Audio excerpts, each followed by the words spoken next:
Hi, I'm Mina. Hi, I'm Gamin. I'm Zoe, I'm John Hawk. I'm Skylar. and we're the Opinions Table.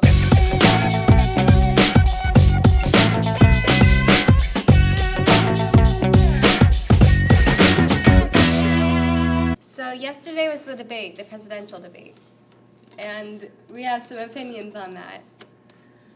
All right. Well, should we get to first saying who do we think who won yesterday, or what? Okay, yeah, that's a good idea. Okay. Who do you think won? I mean, I'm trying to be bipartisan here, but I do think that Hillary won. And what do you guys think? I agree with that. Yeah, I think Clinton won, but Good job, Clinton. Good. Yeah. All right. How about you, Nina? Well, I think me and Zoe were talking about this, but even though I think Hillary won, I'm not sure between the two candidates on who I want to be president. Okay. it's fair. Yeah. I think we were approaching this from a purely non-issue based, but who argued better. Right. But personally, I say Clinton because I feel like Trump was on the defensive most of the time. Early on, he got a few good jabs in. But I think as the debate progressed, he just got reduced to his one-line zingers, which sound nice when he says them, but Yeah, they're just sound bites. They're not really accurate comebacks, you know? There was a lot of stuff where Hillary would just say something and then he would whisper into the mic, wrong or not. And it's like he would just say not. And that was his argument. Just not. And so I think that there could have been better debate tactics used there, which makes sense though, because the media was saying that Hillary was preparing a lot and Donald Trump was not, so. I actually think that gets into something about who exactly these two people are, because usually it's Trump who's always interrupting her, and most of the times it wasn't the other way around.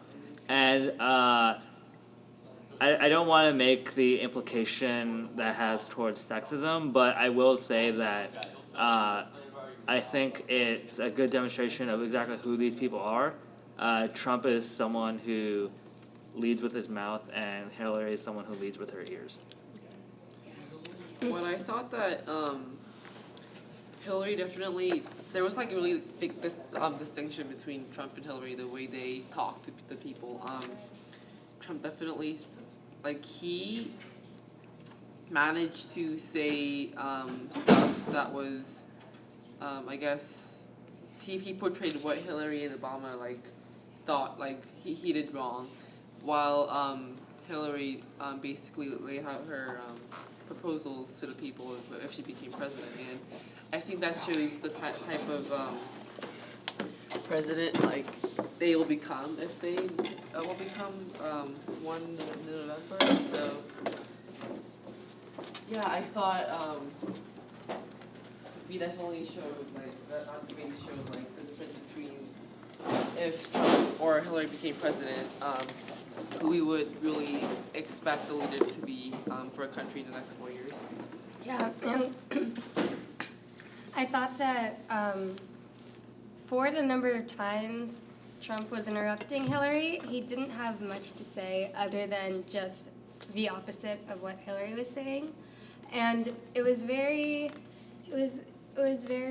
almost one-sided to me, I felt, that because Trump over this period of time has sort of become just a flat character, and a character he's selling, and it's none of it really feels genuine to me. Does anybody else feel that way?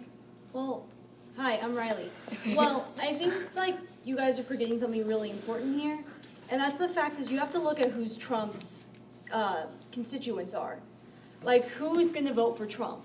Because they're not people who are going to be led by facts or be impressed by the fact that Hillary Clinton stayed composed the entire night. They're going to be impressed by the fact that Trump came up with some really good one-liners, and that's what they're going to take away from the debate. It's not going to matter that Hillary totally out-debated Trump, because in this election, nothing's the same. And we're not going by the old standards anymore. Well, my rejoinder to that would be that his constituents don't need this debate in order to stay in his camp. That's true. This debate was meant for Trump to try to court people who aren't fully in his camp yet, people who are undecided between him and Hillary. So yeah, he keeps anyone who was in his camp with his performance, but at the same time, he doesn't really do anything either. What do you guys think that Hillary's main goals were last night, and do you think she reached them? I mean, I think that she really wanted to portray herself more human, because a lot of times her opposition paints her as this like woman that like betrays the American people, and like she is this cold person, this leader that like does not care for the American people. So with her analogy of her father who was a drink maker, and I think she definitely wanted the audience to feel like she is this human being that will do anything if elected to the American people. Also, she needed to keep attention off of, for lack of a better word, scandals that have appeared unintentionally or intentionally. That whole pneumonia thing, the emails. Emails were brought up inevitably, but the basket of deplorables wasn't brought up. Which I guess gets to one of my complaints about the debate. Yeah, they discussed policy for like a few minutes, but a lot of times it also felt like they were just talking about like personal issues or like personal things between the two of them, and which, I mean, maybe it has some implications on who they are as people, but at the same time, it also means that like there's no discussion on something that has implications beyond themselves. Yeah.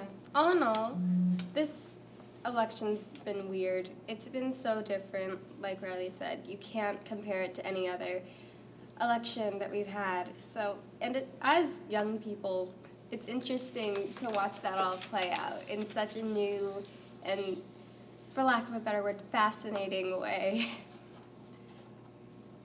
Yeah? Yeah. And that's our opinion.